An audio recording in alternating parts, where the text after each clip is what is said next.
Call in by clicking the link in the stream's description. The professor wants to hear from you.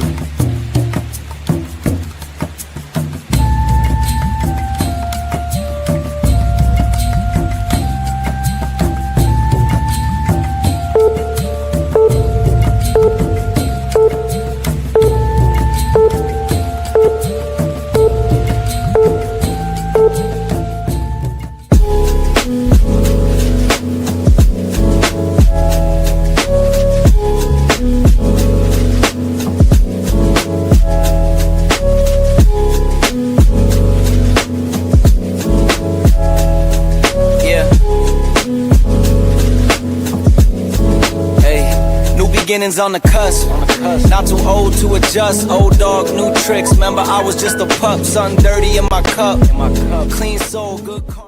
Isn't it lovely? I ain't looking back, I'm focused on what's in front of me. Everybody dates a number, but I'm still here luckily. I know that God got me, so I'm in good company. Yeah.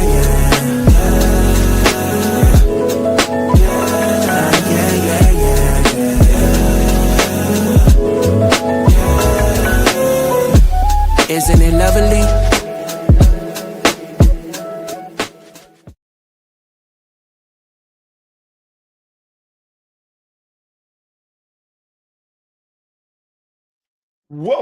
Welcome, and thank you again. I am Professor Burr, and this is a Burr's Thought. And today, our show is being sponsored by Chops Cards and Print on Demand. Now, if you were like anything like me as a kid, you used to love to collect baseball cards, football cards, basketball cards, wrestling cards. I mean, it didn't matter. You just love collecting them. And you sit there and look at all these great athletes and say, one day that's going to be me. I'm going to have a trading card.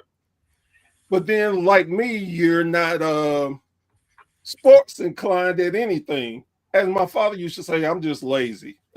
Just be honest. But Chops Cards have made it where I can have that dream, which is having my own personal trading card made. They are so great at putting trading cards together, not for just individuals, but for companies. They go head to head with any major trading cards that you can think of. Plus, since you know the old professor here, I can get you 15% off your entire purchase. Yes, 15%. All you need to do is put in Bear 15 and bam, it's there. You have 15% off your entire purchase. That's Chops Cards and Print on Demand, your number one source for trading cards. Now, all my wilderness family, we have a special guest. Me and this gentleman we've talked before on a different podcast. This was over a year and a half, I want to say. It's been about that long. Yeah, absolutely. First time I met him, he was such a sweet guy, he's just amazing. And after we got off that podcast, one thing I definitely remember he told me, he said, hey, if you ever need anything, just hit me up. I'll be glad to help you. And I've always remembered that. And I thought to myself, if I'm going to have a guest, I want to return the favor and get his stuff out there, because I know with the wrestling world being as big as it is, we kind of slip on some promotion. So tonight, I have my friend Thomas. Thomas, how are you doing today, sir? I'm good. How are you, sir? I'm doing great. And his promotion, War Wrestling. Look, the problem I had was he has so many great logos. I sat there for 15 minutes trying to decide which one I wanted to put up because all of them were great. So I finally settled on this one. But Thomas, how are you doing today? I'm good, man. I'm actually really good. You know, the funny thing you said about all the different logos, I tell people this all the time, you know, like we try to put out every show that we run, we put out a new shirt, and logo wise and this, that, and the other. So that's the reason why we do it that way. It's just a merchandise, it's a branding thing, and that's the one thing that I'm that I'm really, really high on, is branding. Like, actually, as a matter of fact, the shirt that I have on is a bowling shirt that we sponsor bowling teams or whatever. My wife's really into bowling, so we sponsor bowling teams, and we go to state bowling here in Ohio, and we've been out to nationals in Las Vegas. And it's just, it's all about branding, so that's a big thing with me. So. And that's a great strategy, because branding will get you noticed, and to have different ones, people have different tastes, so they have a variety to choose from. I love it personally. Yeah, that's the big thing. Going back to like merchandise, when we first started our company 20 some years ago, we went with the standard black shirt, with the logo and this, that, and the other, like everybody else was doing. And one thing that I found that, from a marketing standpoint or even from a branding standpoint is, we're a little bit different in our thinking. Like, we usually do a black and white logo, but then we'll put it on 6 or 7 different colored shirts. Because, not everybody wants a black shirt. Not everybody wants a red shirt. Not everybody wants an orange shirt, so that's kind of like just a little bit of a strategy thing on us, because, you can print, 100 shirts, and get 6, 7 different colors or whatever, even though the logo is black and white, it's the same price, so that's just a little things that we've done over the years, to kind of separate ourselves from the pack, from a marketing standpoint and a branding standpoint. I've been at this a very, very long time. I was just sitting there thinking about this the other day. We've ran shows going on 23 years, and I've actually been involved with professional wrestling since 1997. Oh, wow.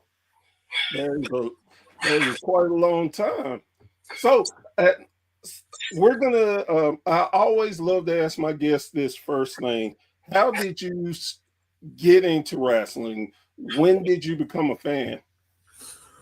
I actually just had this conversation with somebody. My very first experience with wrestling was actually Georgia Championship Wrestling ran a fundraising show in my hometown of Lima, Ohio, at a high school just outside of town. And one of the matches that I remember was Buzz Sawyer versus Tommy Rich. Oh, man, that is anytime you put those two in the ring, you'll guarantee the classic. Yeah, and another thing that stuck out to me was when King Kong Bundy was around, and he used to do the Slam Challenge, and we actually had they would pick people out of the crowd, and we actually had a local guy lift Bundy completely off of his feet and almost got him over. But of course, he pushed him away type thing so he wouldn't get slammed. But those are the two things that stuck out in my mind. You're probably talking early 1980s. And it was bigger than life. Those guys were bigger than life. I was say it was in the early 80s. I mean, I was maybe 10 years old. So it was they were bigger than life. And I was always a fan. I always I was more of a Georgia Championship Wrestling, the Von Erichs. I really wasn't into the WWE stuff or whatever. I don't even remember the WWE stuff in this area. We did have the Sheik territory ran in this area for a very, very long time. We had guys. We had a place called Panrec Arena in Lima, Ohio, that used to bring the Sheik's territory from Detroit down, and they would do it. And I had family members remember guys like Pompero Firpo and Porky the Pig Lawrence and guys like that. And granted, I'm also blessed in the aspect of my hometown is where Al Snow is from. And I was actually blessed to be trained by him many, many moons ago. Oh, wow. and then I stayed at his school for 3 years. So I stayed at the school for 3 years. I went through all the training, went through all the classes for 3 years straight. And then I got an opportunity to be a manager and learn all the behind the scenes stuff and all of that. So that's kind of where, it evolved into that. But my how I actually got involved was on actually a dare. We heard a radio advertisement for a show That was a local independent show, and they had a training school. And we got my wife and the guy that I managed, his wife dared us to do it. So, we put our money together and we trained and all of that. And in a blink of an eye, it's been almost 30 years. Oh, wow. So and it's funny that you say that, because I wouldn't be doing podcasting if it wasn't for my wife. So I love to hear that. yeah, she's always supported me. I will tell you this. She supported me through everything, the good, the bad, and the ugly. And I'll be honest with you, she probably knows more about the business side of it and the wrestling side of it than most people in the business. She's been through everything with me, from starting the promotion through all the highs and the lows and traveling and all of that. And, losing money when we first started, to try to get it off the ground. And she's been through it all. She's definitely seen all sides of me, the good, the bad, and the ugly. So did she just walk by? Yep. Tell her, come on. She got to get on. she had a long day at work or whatever. Okay, so I understand. Tell her next time, no excuse. Next time she's gonna have to do it. Oh wow, that love hearing that. So let's talk a little bit about your promotion. Okay. And tell the fans the history of how you started your promotion and where you are today. Okay. Well, like I said, we've always had wrestling here in town, and having the affiliation with Al Snow back in the day. We've always had independent wrestling, but at the time when War Wrestling actually got started was I was living in Columbus, Ohio, which is roughly about an hour and 45 minutes from Lima. But we heard that there was an independent show coming up or whatever, and they knew that I was involved and a couple of the other guys was locally involved. So, of course, they reach out to us to try to sell some tickets, try to promote it, and this, that, and the other. And at the time, it was Heartland Wrestling Association, which was Les Thatcher. They had a WCW deal and all of that. So they had like 3-minute warning there, and Sheldon Benjamin and guys like that or whatever.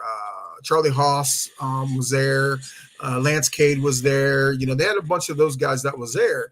Well, they knew we was local, so they reached out to us and said, "Hey, can you help promote us, this, that, and the other?" Well, like anything, they kind of big leagued us a little bit, and they gave us like 6 minutes with entrances or whatever for this match. And we get to the back, and they just start crapping all over the match, even though, some of the boys liked it, some, the locals that knew us or whatever, they liked it. But, they just tried to big league us. It was, it was part of it came with the territory at the time because, we were basically nobodies. I mean, we were just local guys.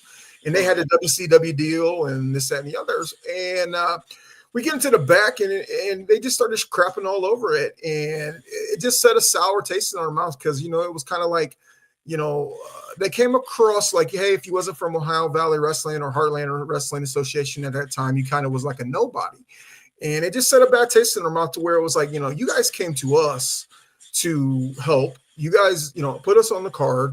This, that, and the other, and it just put a bad taste in our mouth. Well, we did the match, and then there was there was 3 other local guys sitting in the crowd as fans, and we all got together, and at the end of the night, we all said, you know what, man, they came into our hometown, our home base, we just felt disrespected.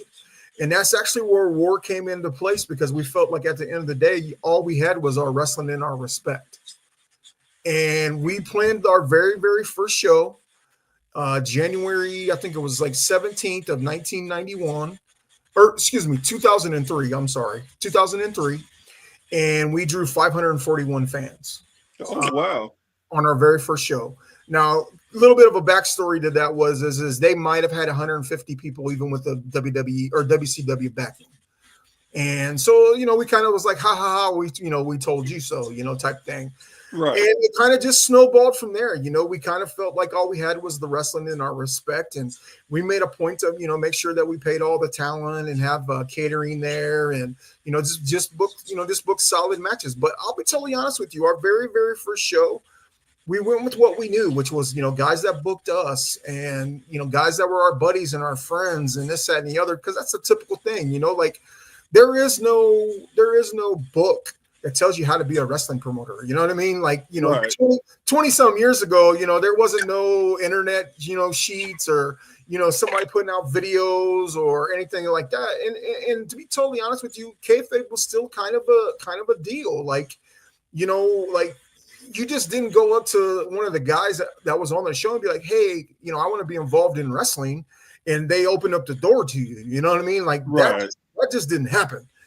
And so, we took like 6 months to plan the first show. And, looking back on it, I'll be honest with you, minus the crowd, the show wasn't that good because we just went with our buddies and our friends and, guys that we knew that, we like to hang out with or whatever. And, it just wasn't that great. But over, 3 or 4 shows, we, the crowd started growing a little bit and we started getting, better talent because they were like, hey, these guys, they're drawing good.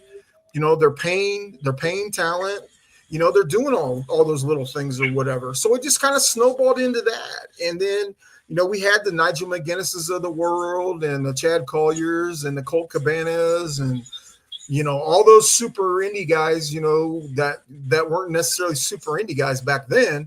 But, we had all those guys eventually come through here, Seth Rollins and John Moxley's and, all those guys came through here over the years. And we just kept building it or whatever. And we just kept, running monthly. And then we started getting some fair shows and that stuff out of it or whatever, local fair shows. And it just kind of snowballed, and we've done, I believe, just a little bit over 700 shows in 23 years. Oh, wow. That's super impressive. With everything you had to go through to get your promotion up and running, if you had a chance to go back and knowing what you know now, would you change what you did at the start? I wouldn't do it. That's being honest. I wouldn't do it. It's just a lot of people just don't understand the pressure that you're under to try to succeed and to run, pay the bills and all of that. The business has changed a lot, over the years, and I'm not saying that's good or bad. I'm a little bit different in my thinking or whatever, and I think I'm a little bit different as far as being an owner and a promoter and a booker because what evolved out of this, whatever is we do a lot of stuff in the local community. And we give back to the local community, and that's kind of take a precedent over, the typical promoter that is stealing from Peter to pay Paul in hopes of making money and this and the other. We use it as a tool now to give back to the local community. To date, me and my wife and our organization or whatever has donated over $500,000 to the local community through fundraisers and ticket giveaways and donations and all of that. So it's kind of evolved as our way of being able to give back. But to be totally honest with you, knowing what I know now, I probably wouldn't do it just because the time it takes, the effort that it takes, and just, at the end of the day, it's a lot of work. It truly is a lot of work to be successful and to try to continue something that's lasted decades. That's the hardest part.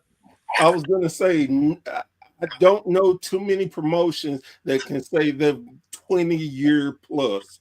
I mean, in wrestling, that is something to be proud of. And to be an indie promotion on top of that says a lot because it, like you said, being that y'all give to charity, you're big about your community.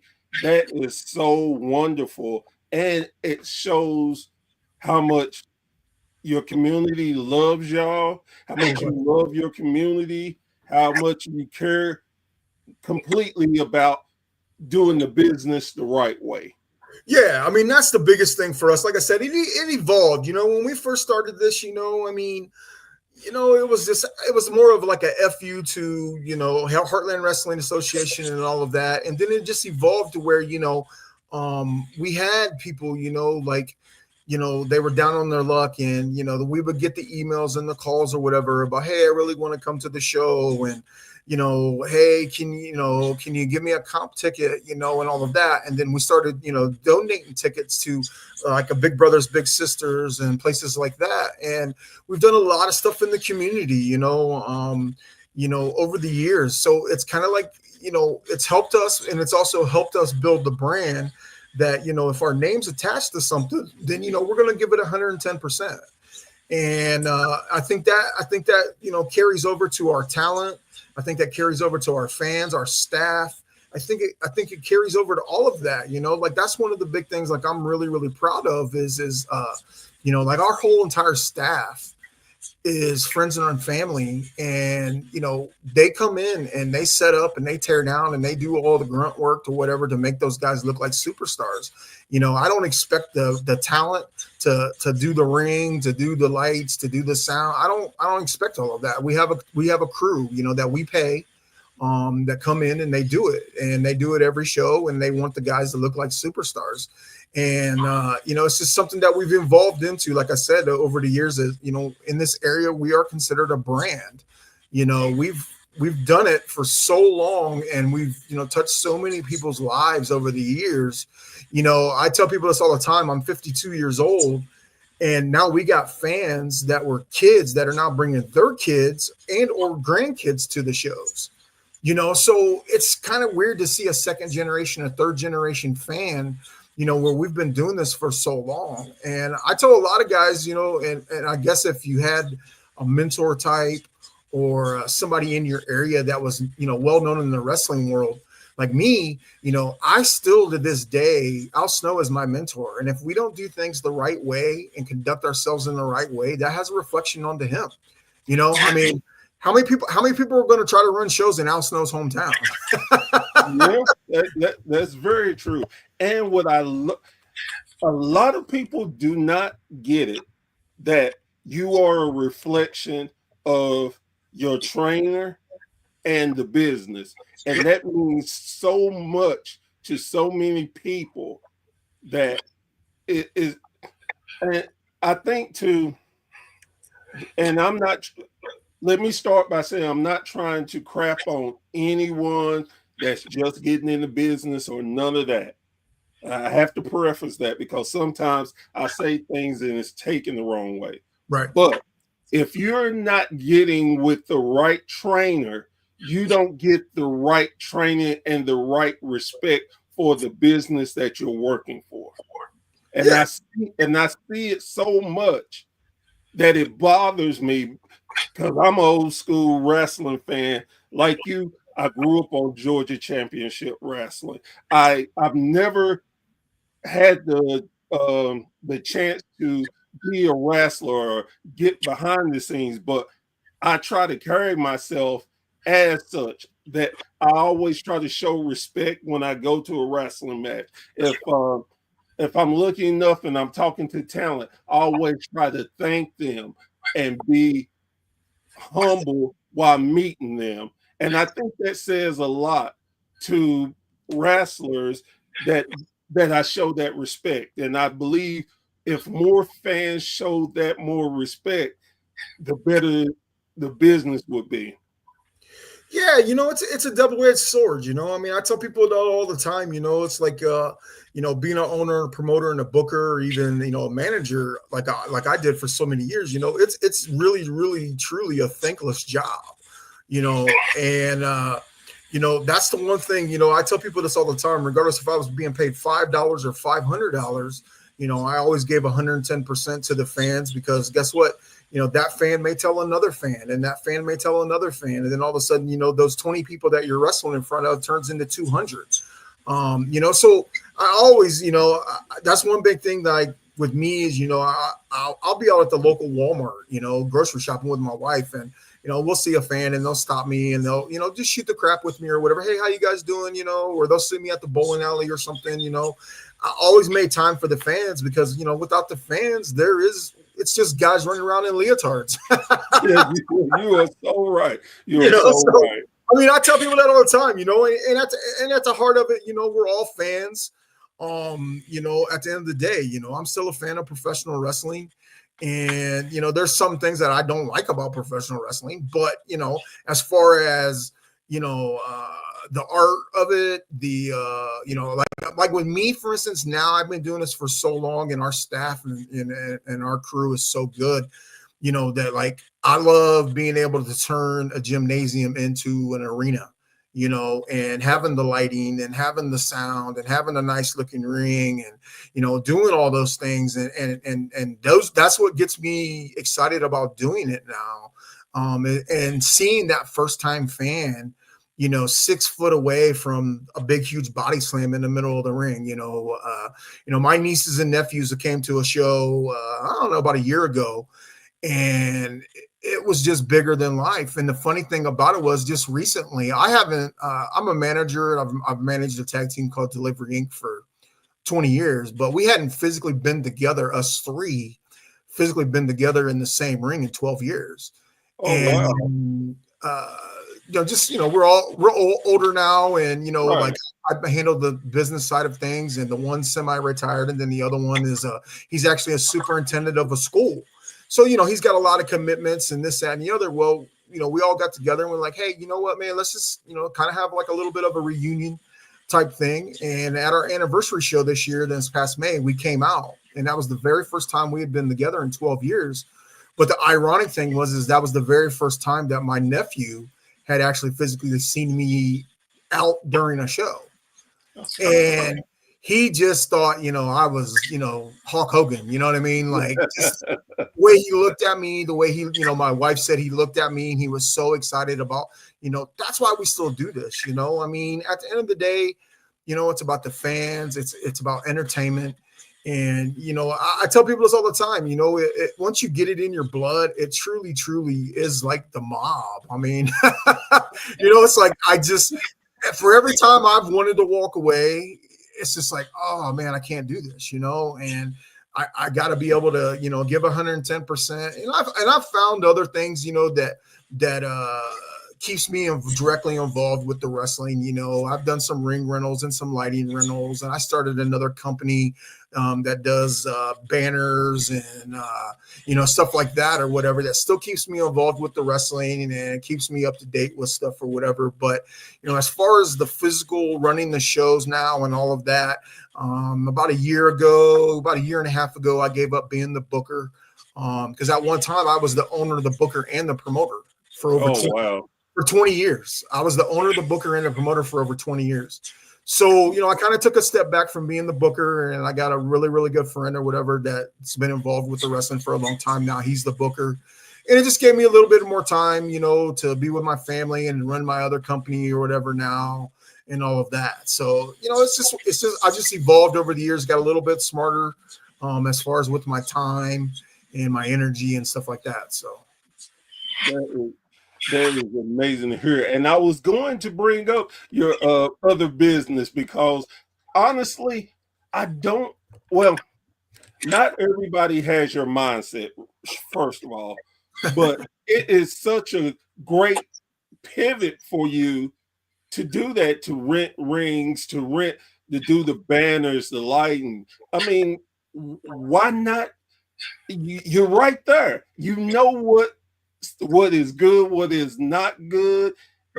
It's a great business, and I love that you capitalized on that.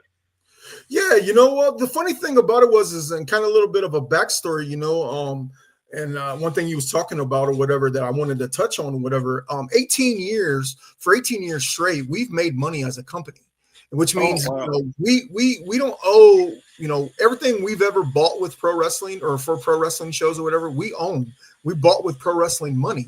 So, you know, all the way from the tarps to the lights, to the ring, to the chairs, to, you know, everything that's involved, the concession stuff, you know, all of our lighting, all of our sound and all that was bought with wrestling money. So for 18 years, we haven't put in any of our own personal money to run shows. So when COVID hit, we still had bills to pay. And we lost about $50,000 during COVID of sold shows, fair shows, bought shows and all of that, where we couldn't run shows in the state of Ohio. but we still had bills to pay. Right.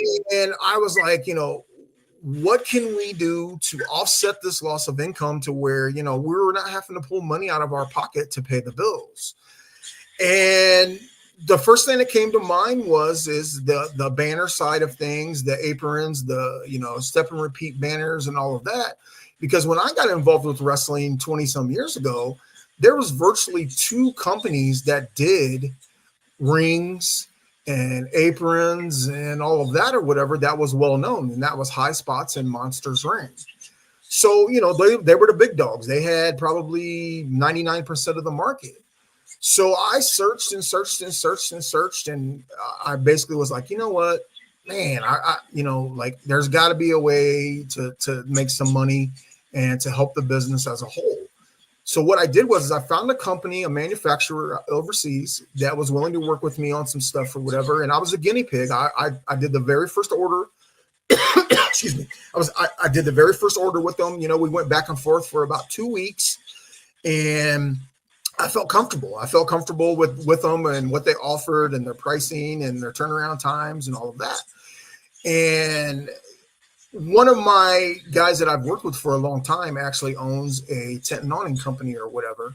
And he had did some aprons from me or whatever. And they were pretty pricey. They were like $600, even them doing them, just plain black. They were about $600.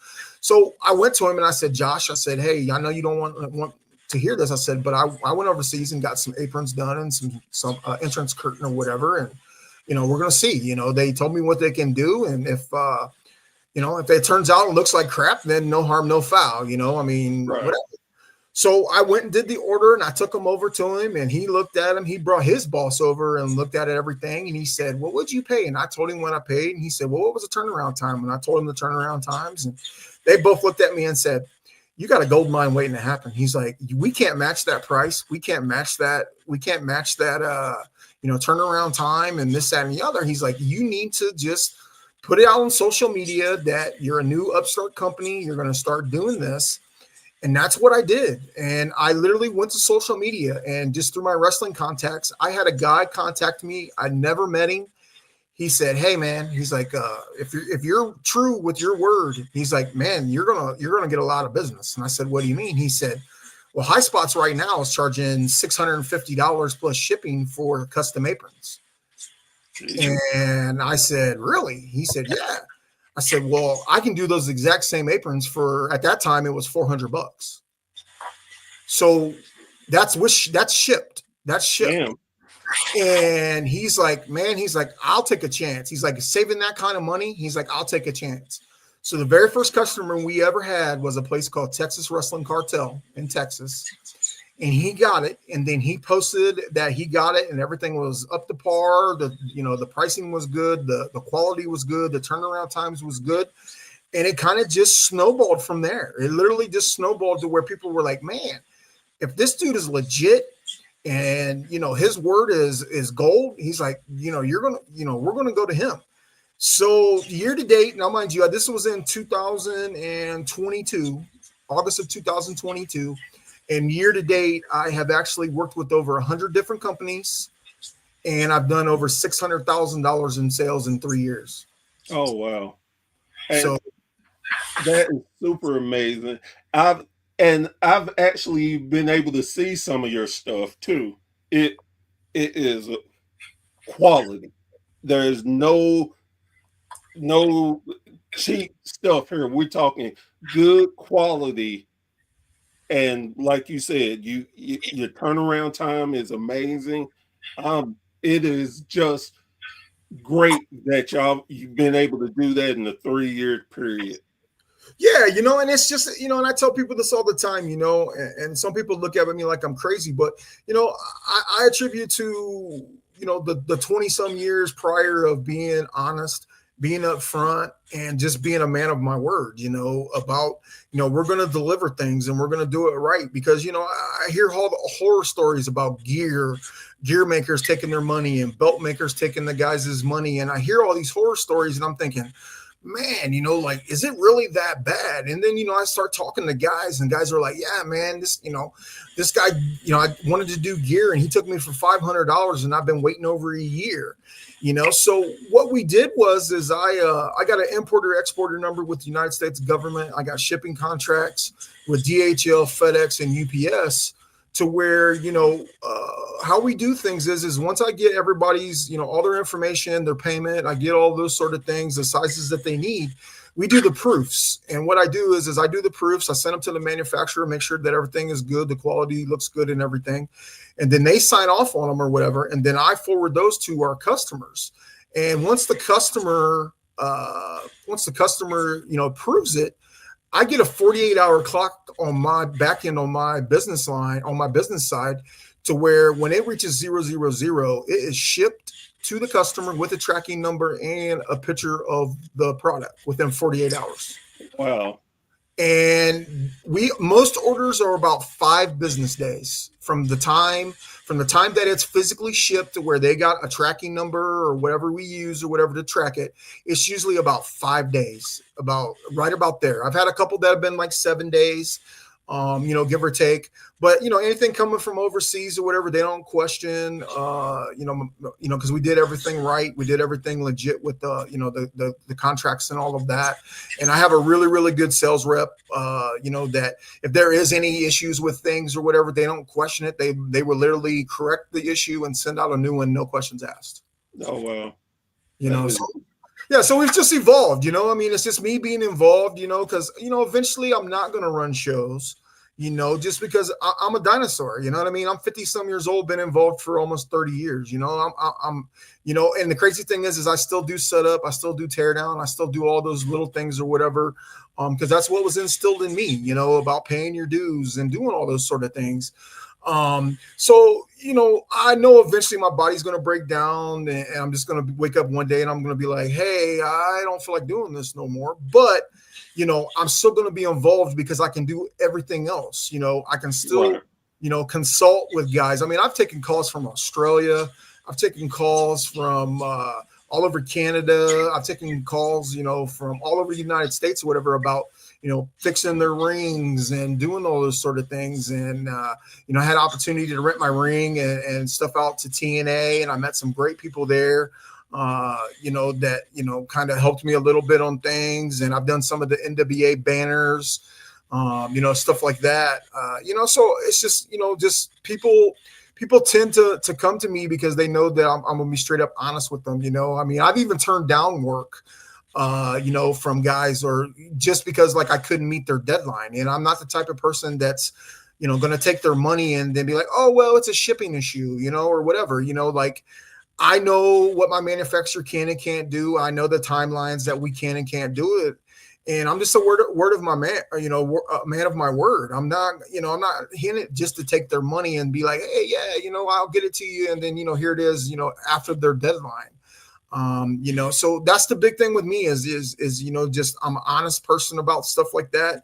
I'm brutally honest when it comes to the business side of things or whatever, you know, that you can evolve and you can make really, really good money from this. You know, even without a contract, you know, you can make really good money to where, you know, it can pay your bills. It can, you know, provide for your family. And that's, to me, that's the ultimate dream for anybody involved in independent wrestling, is to be able to provide for your family. And I've been very, very blessed that I've been able to do it the past 3 years. You know, my wife still works every day, you know, I mean, but the reality of it is, you know, that's our vacation money and our, you know, going to the casino money. So, you know, but I'm blessed. You know, I've been put in the right position over the years. You know, where I've learned a lot. I'm not, you know, I still tell people I'm a nobody. But you know, once I started branching out and working for some of the bigger promotions and all that, you know, these guys were like, man, listen, you know, like, you know, your word is your bond. You know, these guys will come to you. They will support you. They will, you know, come to you because of your pricing. They will come to you for your turnaround times. And that's kind of where it's evolved into, you know, where I can literally sit at home now during the week, and I can, you know, put orders together and make good money, you know, and do something that I still love to do. You know, so I feel like I'm very, very blessed at 50 some years old to basically be able to say that. Oh yeah, I understand it. And I would not say you're a nobody. I say you're a humble somebody.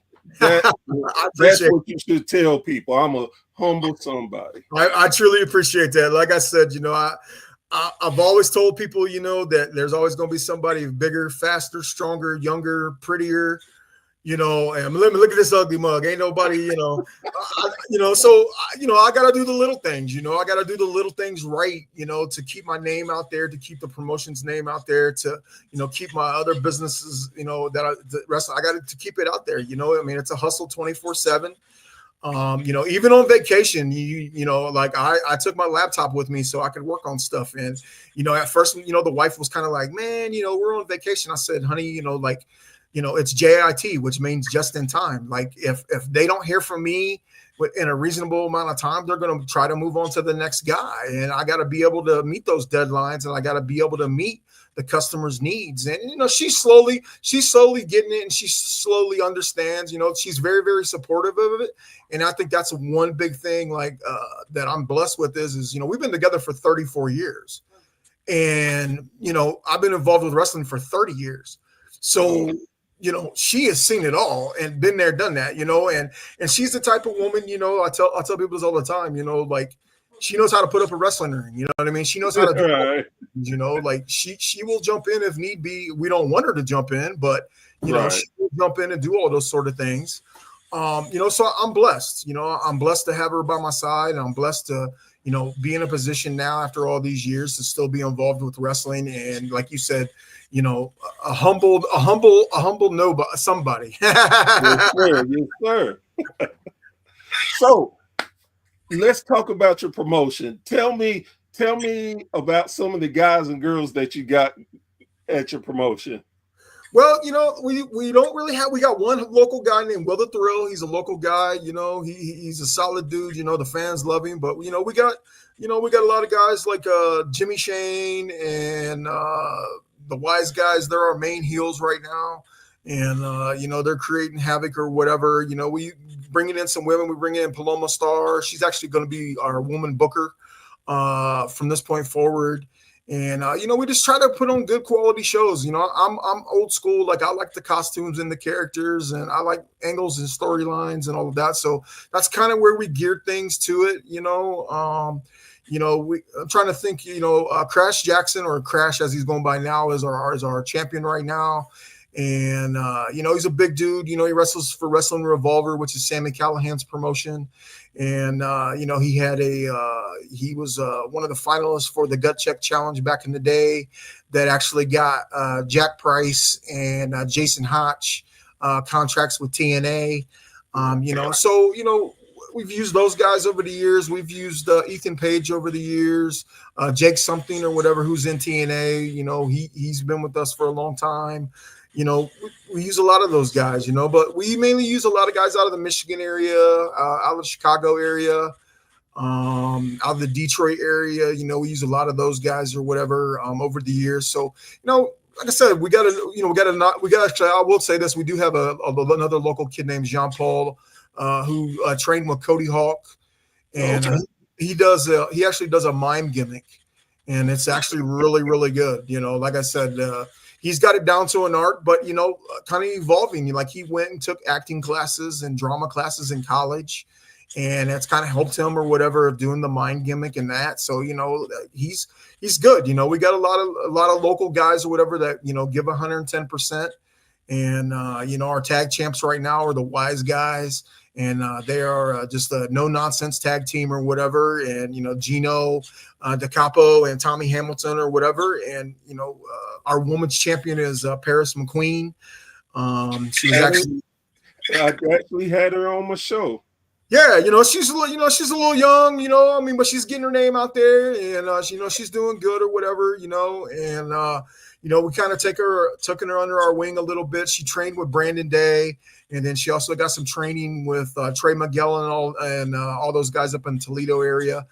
so we just kind of stick to the local, the people in the Ohio, Indiana, Michigan. I do got Tommy Gunn coming in from Ohio Valley Championship Wrestling or whatever this next month, and we got some people like that coming in to the shows. Just put on good quality shows, that the fans want to see. And we got Ryan Michaels is our respect champion right now.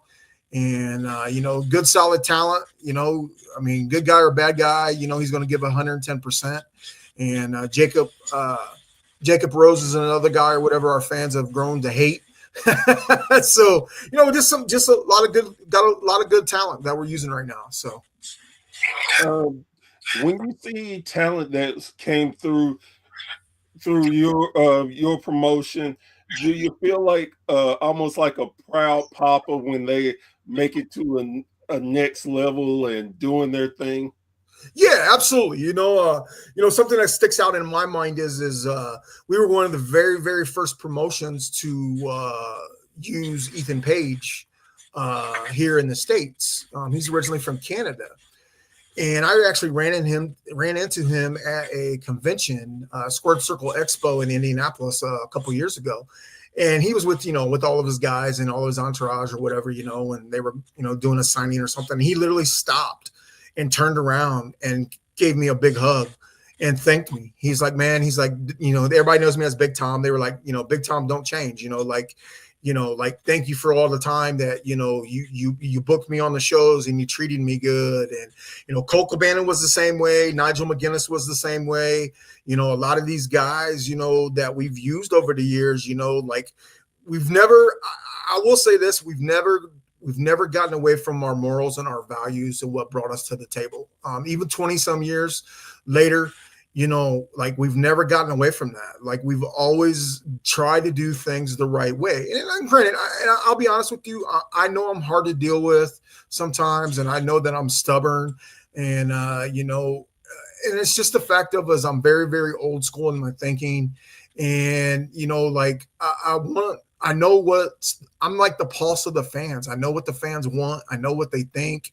I live in this town. I'm in this community. They just want to see good versus evil, bad guy versus good guy. They don't want to see, all this flippity flip stuff. And, they don't want to see none of that. And trying to get the younger generation to understand that. And then when you come across the guy like an Ethan Page or a Nigel McGuinness, who have taken Jimmy Jacobs. We just inducted Jimmy Jacobs into our Hall of Fame this year, and I tell people, I'm like, I remember Jimmy Jacobs when he came out on a pogo stick, and he was like 17, 18 years old. He's 40 some years old now, but you know what?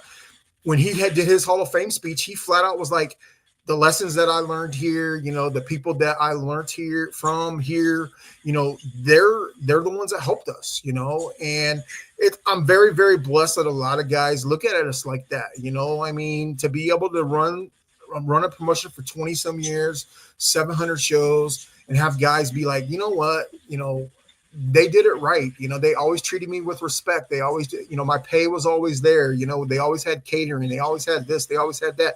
They always had good opponents for me to work from and learn from. I can't ask for much more than that. I'm a 50-some-year-old fat white guy. You know what I mean? I say Vince McMahon, even though Vince McMahon ain't involved, but I just say none of those guys are calling me. You know what I mean? But when Alex Shelley and a Chris Sabin and those guys get opportunity, in the WWE, and knowing that they used to wrestle for me, or I hear Ethan Page on WWE Next or whatever, and he's one of the main guys.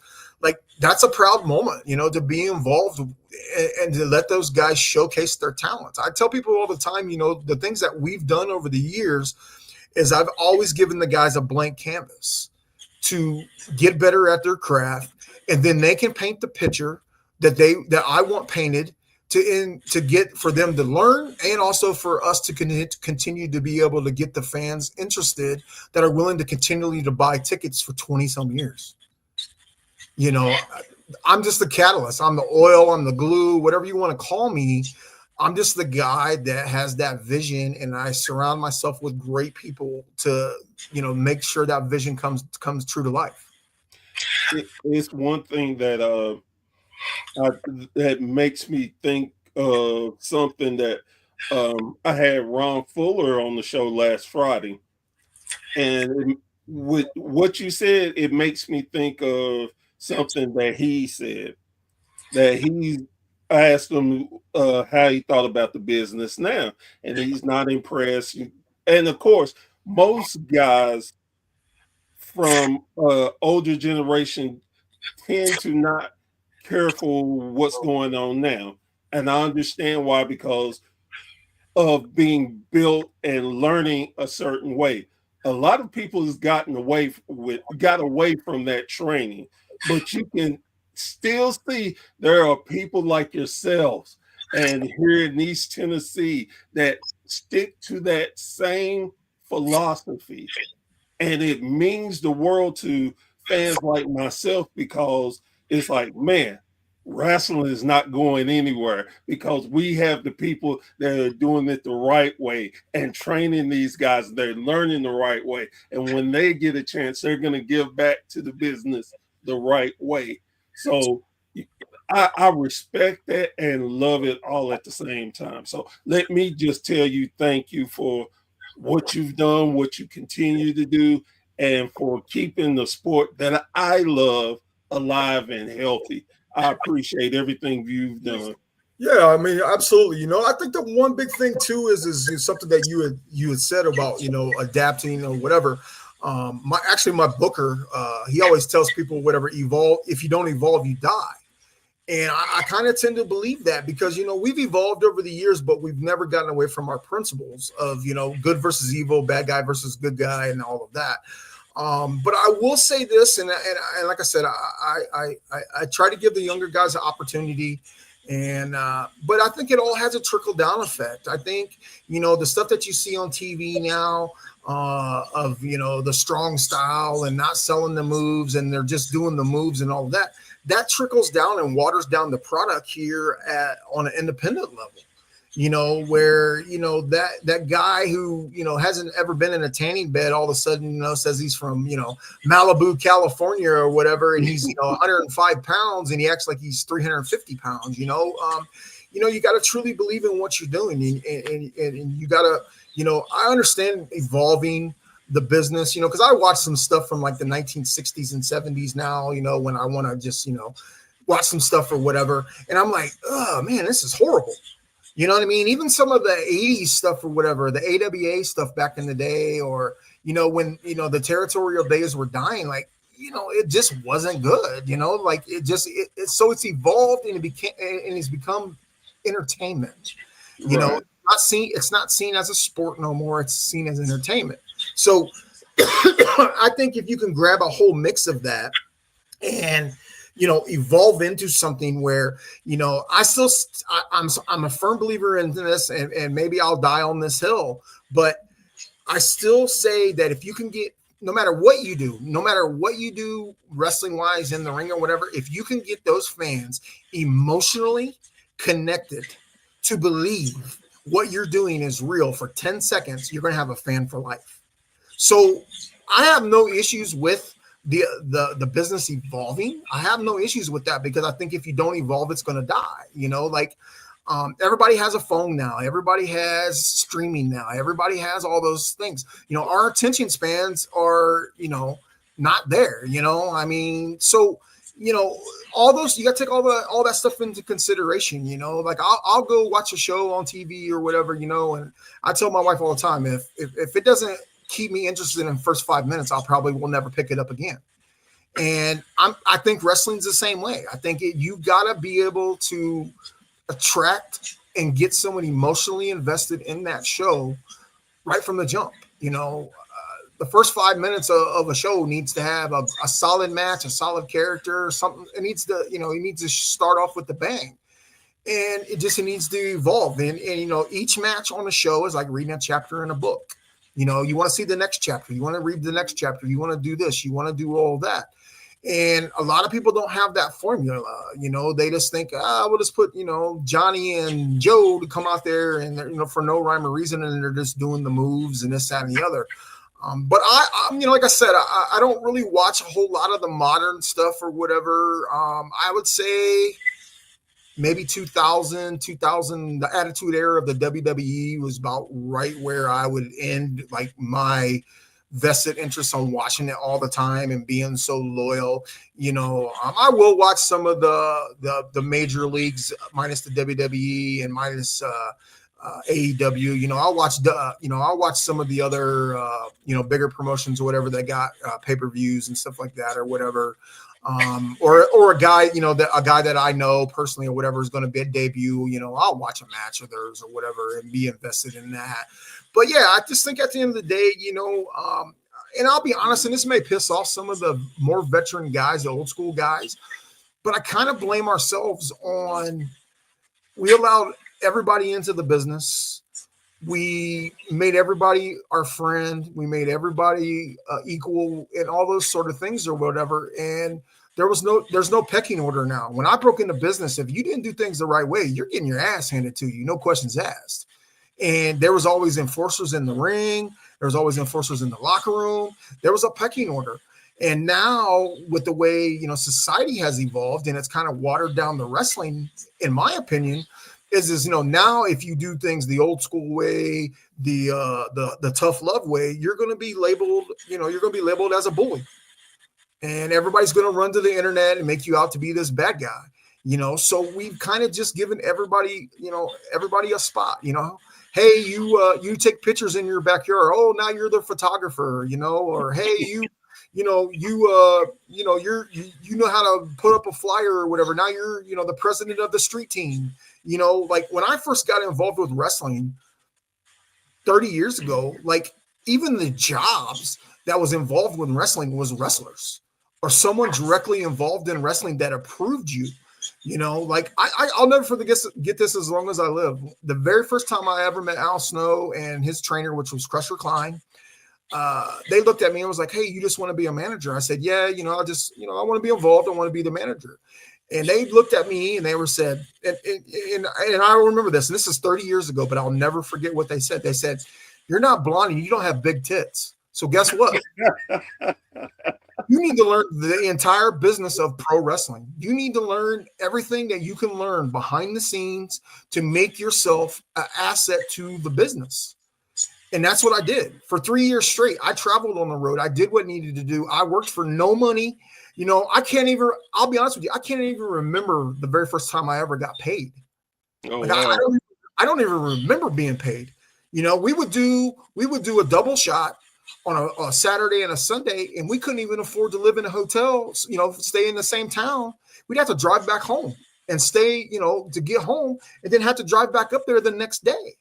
I remember doing all those sort of things or whatever, and so it's just one of those things. Like I said, I think the old school guys or whatever, they're right in their philosophy, but I think that they're also the first ones that will take that young green kid and using him and abusing, and he's driving them around and, do all those sort of things or whatever. So it puts a bad taste in a lot of these kids' mouth because, they're being yelled and screamed at about pay your dues, but then they have nobody that's willing to lead by example.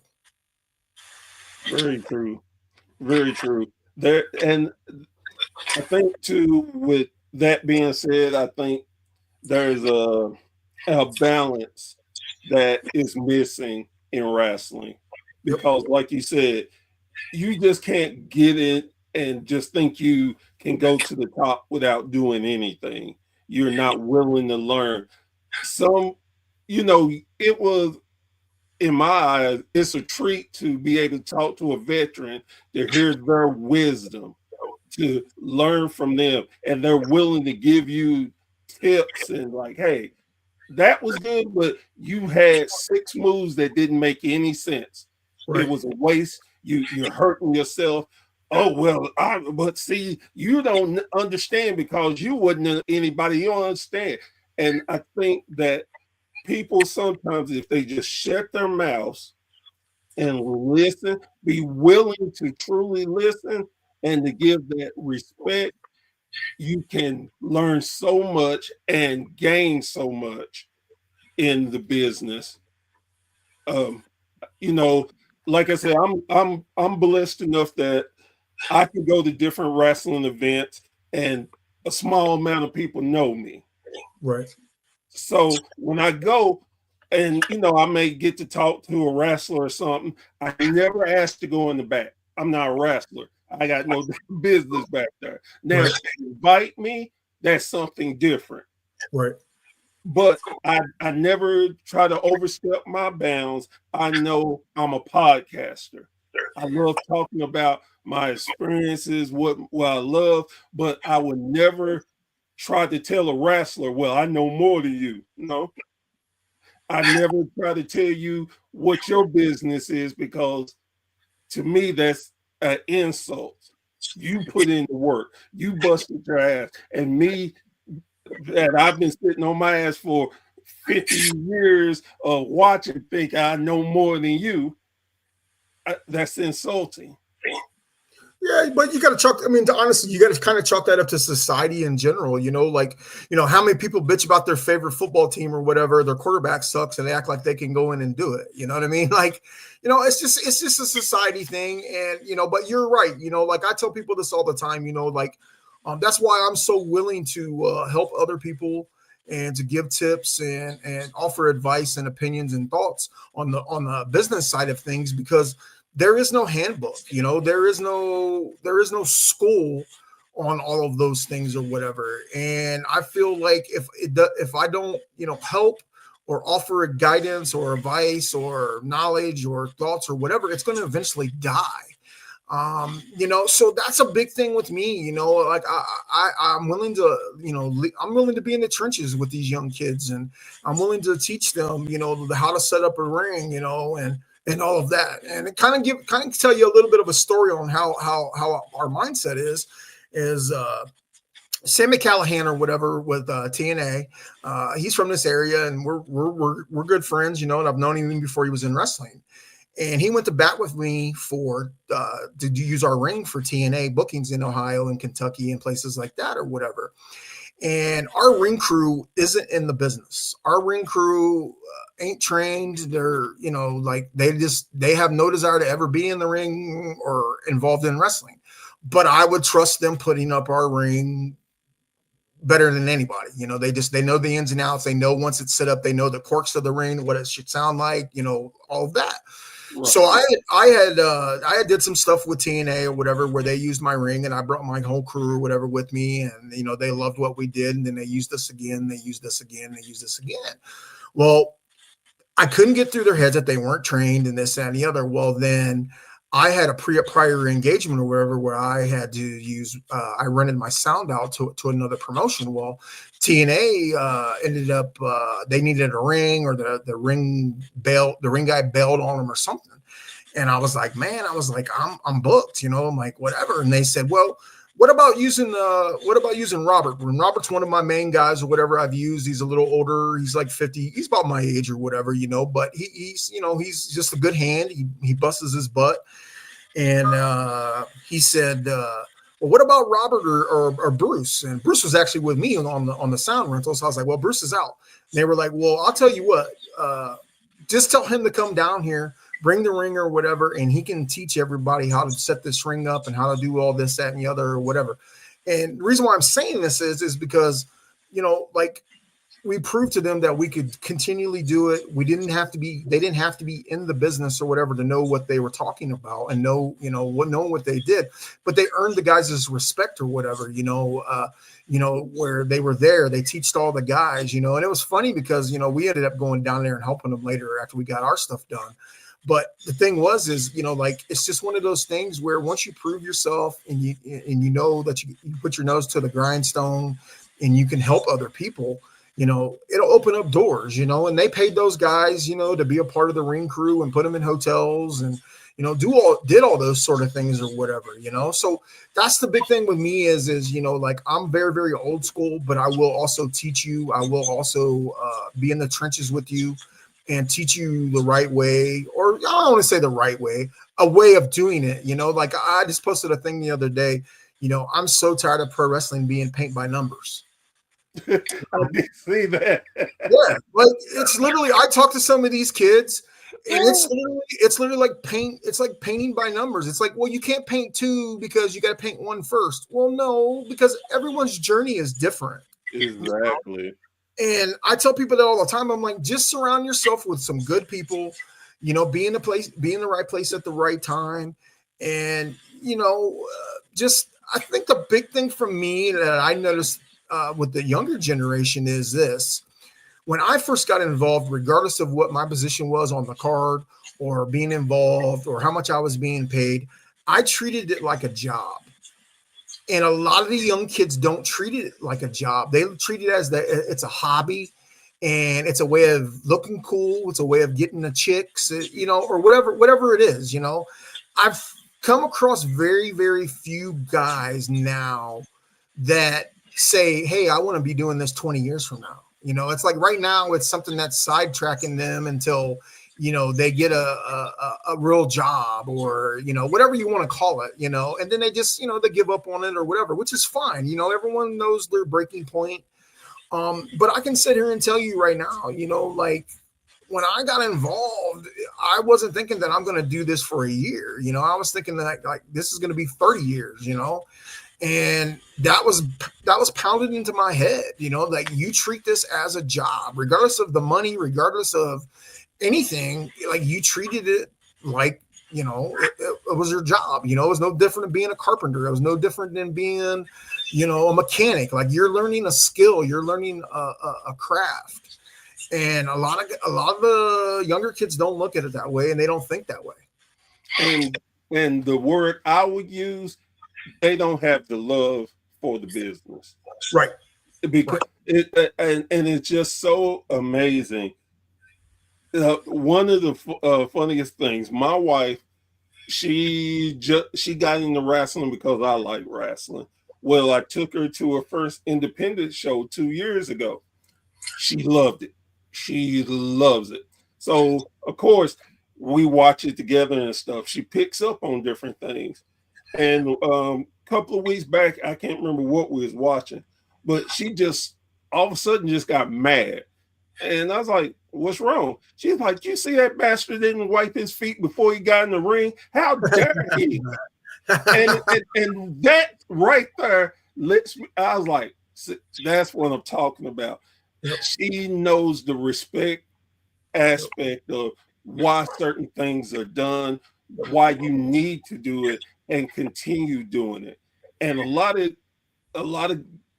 and again, when I say stuff like this, I'm not picking on the younger talent. I'm not picking on the older talent. I'm just talking about the people who is truly not doing these things or understanding. Like you said, it's not a passion. I know people who work full-time job, have a part-time job, and wrestle every weekend.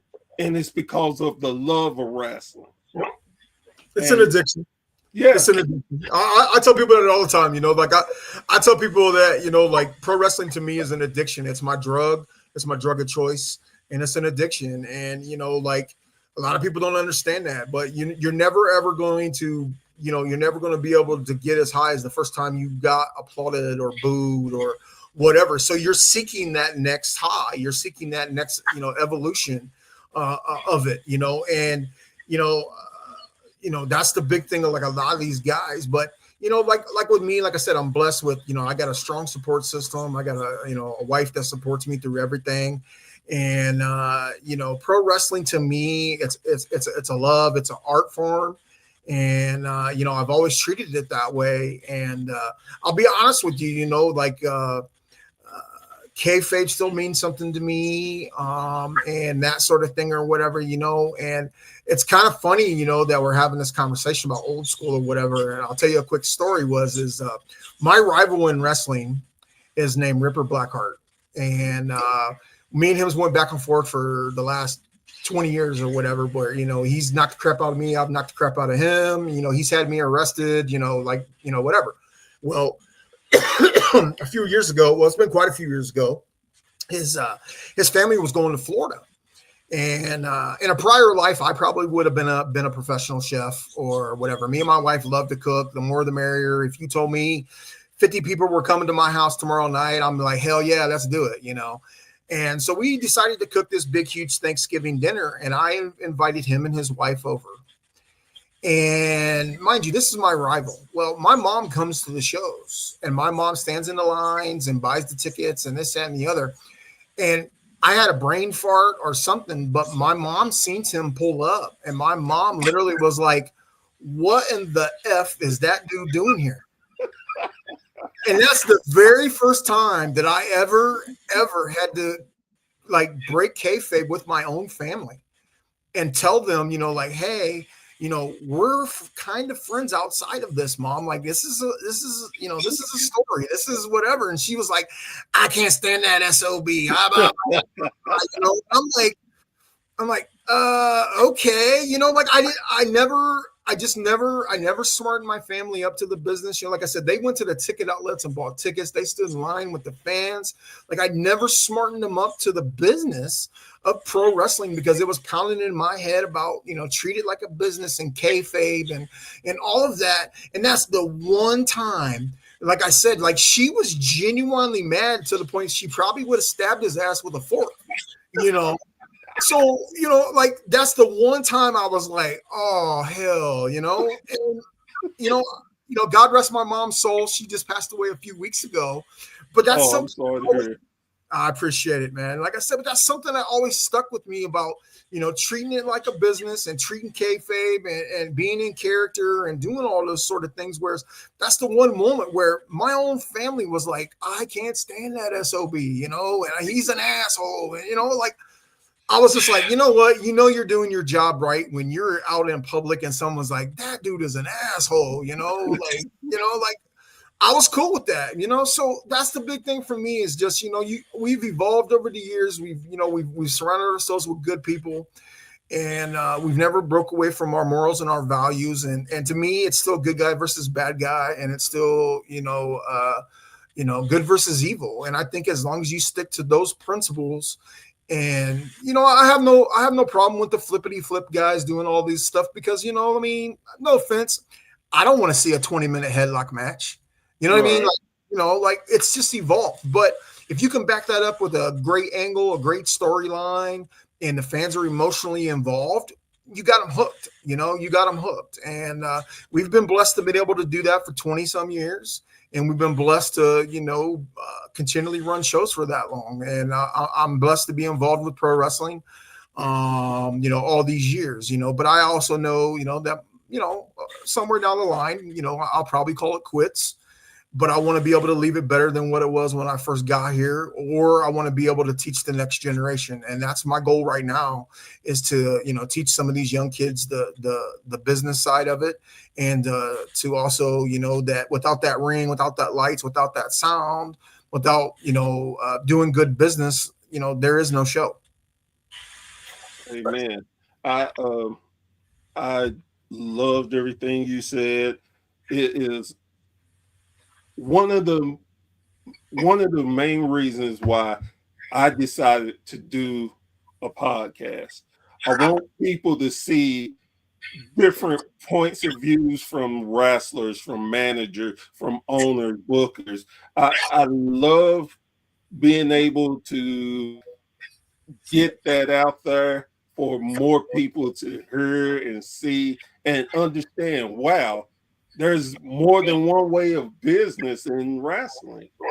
Just like you said, you believe in the good guy versus bad guy. Well, it's like, to me, that's just nothing but old school with storylines.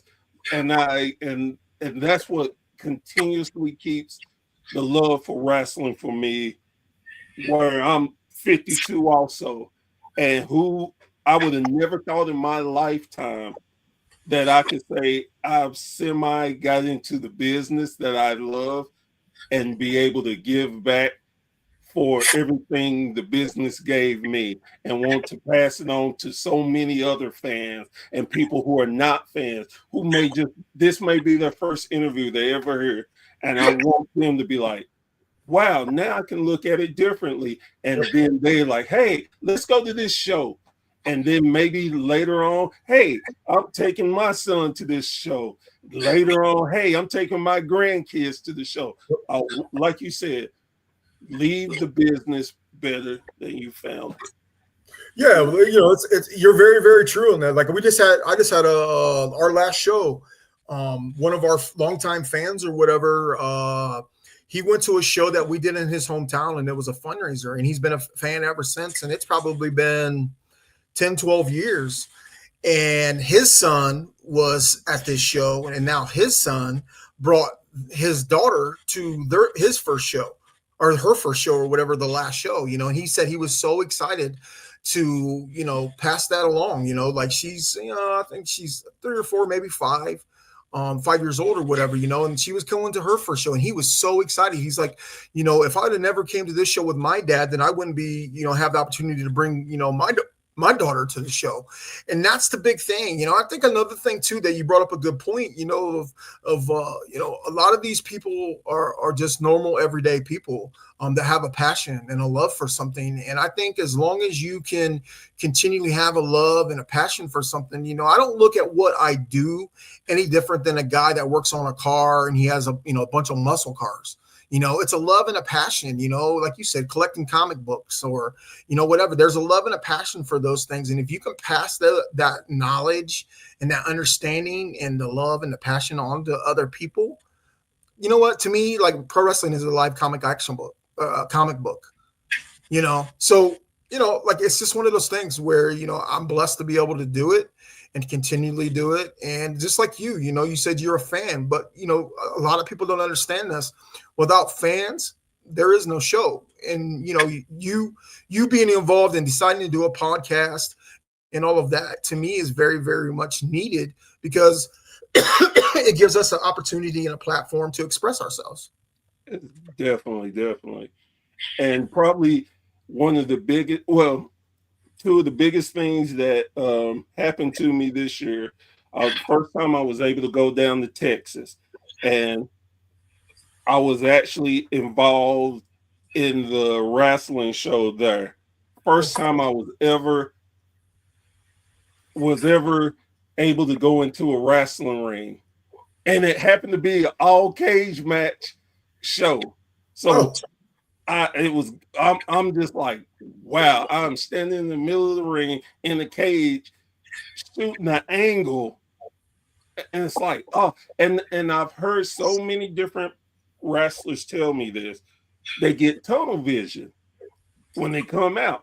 And again, you okay, I understand. Well, you don't truly understand until it happens to you. I'm standing in the back in the gorilla position, and I'm up my head, I'm flipping out because I'm standing in the gorilla position. One of my best friends on, he's doing everything, and I'm looking, I'm like, oh wow, this is crazy. Then my music hit. I had theme music. I'm like, oh crap. I walk out. The only thing I remember, I didn't hear the music. I didn't hear the fans. I was just going around the ring giving high fives. It was a tunnel vision. I'm like, oh wow, this is one of the greatest things that's ever happened to me. Then another thing, I went to this wrestling event, and I walk in, and I'm by myself, and I'm about to get a seat. I noticed one of the wrestlers coming towards me. I'm like, okay. He's like, oh man, you're Professor Bear. I'm like, yeah. And he's like, man, I love you. He said, man, I love your podcast. Can I take a picture with you? And I'm just standing there and I know I had a dumb look on my face, like, this is supposed to be the other way. What the hell? Right. But it let me know that I was doing something that people respected. And that same wrestler, I got a chance to go into a Hall of Fame. That same wrestler, Dump Truck, he announced me for the Hall of Fame, and I thought to myself, it just came around, and I just loved it. And when I asked him, he legitimately started crying. And he's like, man, nobody's ever, man, and I'm sitting here trying not to cry. I'm like, man, we both can't be crying. Okay. Right.